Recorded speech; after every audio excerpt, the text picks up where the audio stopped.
Chairman yields back his time. While the young chairman's here, I'd like to bend his ear for just a second on a bipartisan basis. We believe that what we're doing today is also to point out that the Department of Defense, when they respond back to the investigations that have been done, the findings of fact and conclusions that the GAO and IG have presented to the management of DoD, in writing, they come back and say they are non-compliant, which means they do not agree with the findings of professionals like the IG or GAO. And so while you are worried about, and we are too, what we spend, we are more concerned that they ignore that fraud is present in this. Right. And you will find that as a result of this hearing today, Mr. Mfume and I will be requesting you and the ranking member of the committee join us in going across the river to DoD to make sure that they understand that this is unacceptable and that they've got to understand there is fraud. Absolutely. Well, thank you all for what you're doing, and I appreciate this hearing and look forward to the rest of it. Mr. Chairman, thank you very much. Mr. Mfume? Thank you very much, Mr. Chairman. I've got a couple of questions about GAO and their risk management, if you don't mind. Mr.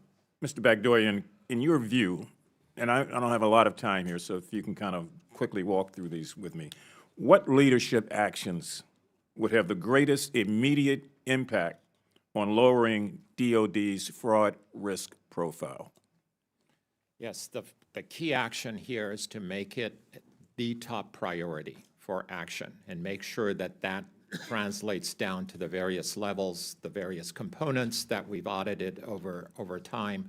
So it has to come from the Secretary to make sure that his staff are aware of that priority and start building a culture of fraud risk management.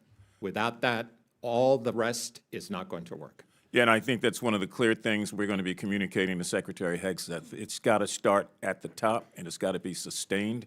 Otherwise, we'll be here 8 years from now talking about 15 failed audits. How would you characterize the current state of DoD's data integration for fraud detection? In other words, are we at the starting line, the halfway point, or near the finish line? Being at the starting line would be a charitable way to describe it. They're just not there. The data are massive. They are difficult to work with. We spent months cleaning up the data. One of my colleagues in the audience did that. That's his full-time job for a long period of time before we could even analyze the data. So that needs to be looked at before they do any other work with data analytics. Thank you for the characterizations. What specific analytics and capabilities related to analytics should DoD prioritize over the next 12 to 18 months to improve early detection of fraudulent activity? Yeah. Early detection. Early detection, of course, make building a data analytics capacity the priority, then move on to the data themselves to clean them up, to make them usable, make them reliable and analyzable, if that's a word, to make sure that the end result is actionable. And could you highlight 2 or 3, 4 maybe, GAO recommendations that, if implemented this year, would deliver the biggest return on investment for taxpayers? Well, to start with, we expect the anti-fraud strategy from DoD towards the end of next month, I believe, that they have promised will include data analytics as a top priority. So that is a good starting point.